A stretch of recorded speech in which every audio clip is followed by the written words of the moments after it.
வணக்கம். இது நம்ம கிச்சனில் நம்ம இன்றைக்கி என்ன பண்ண போகிறோம்னா பச்சை அரிசி மாவில் இட்லியும் தோசை பண்ண போகிறோம். இது இந்த விரத நாட்கள்லாம் புழுங்கரிசி போடாமல் பச்சரிசி போட்டு செய்கிறது வழக்கம். இப்போ அதுக்கு நான் மெஷர்மெண்ட் என்னன்னு சொல்கிறேன்.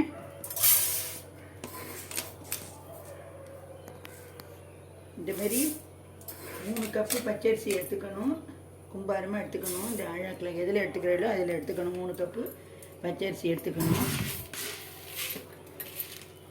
நல்லா கும்பாரமாக 1 கப்பு உளுத்தம்பருப்பு எடுத்துக்கணும். அதுக்கப்புறம் வெந்தயம் நல்லா 1 டேபிள் ஸ்பூன் அளவுக்கு எடுத்துக்கணும். எப்போதும் தேவையான இது கூட ஒரு அழகு அவல் போடலாம், ஒயிட் அவல் போடலாம். அப்படி அவல் நினைக்கிறதா இருந்தாக்க நீங்கள் இது அரைக்கிறதுக்கு ஒரு 10 நிமிஷம் முன்னாடி நினச்சிட்டு அரிசியோடு சேர்த்து வச்சாரிங்கோ. உளுந்த வெந்தயத்தையும் சேர்த்து அரைக்கணும். இதுக்கு தண்ணி நல்லா களைஞ்சிட்டு சாதாரணமாக பச்சை தண்ணி விட வேண்டாம். இந்தமாரி நான் வெந்நீர் இங்கே கொதிக்க வச்சுருக்கிறேன். இந்தமாரி தளதளன்னு வெந்நீர் கொதிக்கணும். இது அரிசியை களைஞ்சிட்டு அதுக்கப்புறமா இந்த கொதிக்கிற வெந்நீரை தூக்கி இதில் ஊற்றணும். இந்தமாரி வெந்நீர் தளதளன்னு கொதிக்கணும். கொதித்த உடனே இதை ஆஃப் பண்ணிவிட்டு ரொம்ப சேஃப்டியாக இடுங்க. எடுத்து இந்த பச்சரிசி நான் களைஞ்சிட்டேன். களைஞ்ச தண்ணியில் இந்தமாரி நல்லா பொங்க வச்சு ஊற்றணும். இந்தமாரி பண்ணினோம்னா பச்சரிசி இட்லியோ தோசையோ நல்லா சாஃப்டாக வரும். இது நல்லா ஊறினதுக்கப்புறம் பார்க்கலாம். இப்போ இந்த பச்சரிசி இட்லிக்கு இந்தமாரி ஒரு 5 hours 6 hours நல்லா ஊறி வச்சுட்டு வெந்நீரில் இந்த அரிசியை நல்லா கிரைண்டரில் போட்டு அரைக்கணும். இது மிக்சியில் கூட போட்டு அரைச்சிக்கலாம். இது விரத நாளில் கோகுலாஷ்டமி, பிள்ளையார் சதுர்த்தி, ஆவணி ஆட்டம் இதுக்கெல்லாம் இந்தமாரி பச்சரிசி இட்லி பண்ணுவாள். இது ஃபஸ்ட்டு இதெல்லாம் தனித்தனியாக அரைச்சிக்கணும். ஃபஸ்ட்டு அரிசியை தனியாக அரைக்கணும்.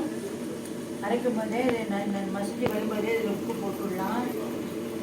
இது வரட்டும். இதுக்கு மாவு பக்குவம் வந்த உடனே பார்க்கலாம். பச்சரிசி மாவு மசிஞ்சிட்டு இதை இப்போ நம்ம வயிற்று எடுக்கணும். ஊற வச்ச வெந்தயத்தை போட்டு இது தனியாக நல்லா நைஸாக பொங்க அரைக்கணும். இது கூட உளுந்தை இப்போ சேர்க்கக்கூடாது. இதுக்கு உளுந்து அரைக்கிற மாரியே தண்ணி தெளித்து அரைக்கணும். ஜலத்தை மொத்தமாக விட்டு அரைக்கக்கூடாது. அரைச்சா வெந்தயம் பொங்கி வராது. வெந்தயம் அரைச்சி வச்சு நம்ம உளுந்தை போடணும். கொஞ்சமாக போட்டு ஜலம் விட்டு அரைக்கக்கூடாது. தண்ணியை தெளித்து தான் உளுந்து அரைக்கணும். எப்போ அரைச்சாலும் இப்போ இது நல்லா மசிஞ்சு பார்த்து தண்ணியை தெளித்து அரைக்கலாம்.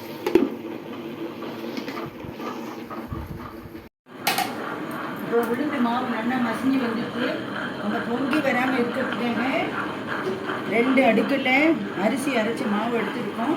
இப்போ உளுந்து எடுக்கும்போது அதில் பாதி வழிச்சு எடுத்து உப்பு போட்டு கரைக்கணுன்றதில்ல. அரிசி அரைக்கும்போது உப்பு போட்டாச்சு. இப்போ உளுந்து மேலே இந்த மாரி வரணும். இப்படி வரணும். மேலே வரணும். வந்தால் தான் இட்லியோ தோசையோ நல்லா இருக்கும்.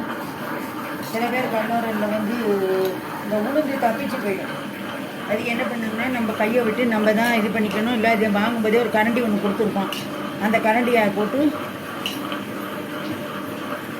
நம்ம இது பண்ணி வச்சுக்கணும். நல்லா தள்ளி விட்டுட்டே இருக்கணும்.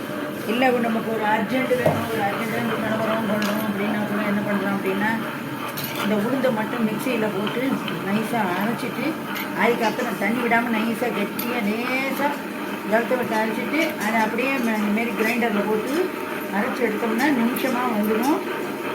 டைம் சேவ் ஆகும். ஸோ அந்தமாரியும் பண்ணலாம்.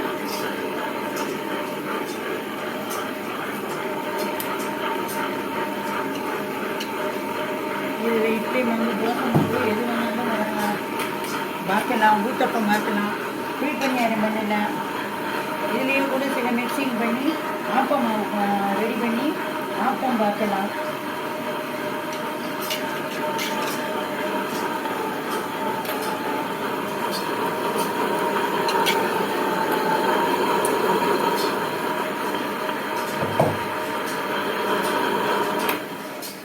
இதை நம்ம வச்சாச்சு. இது அப்புறம் மொத்தமாக வச்சு எடுத்துட வேண்டியதான்.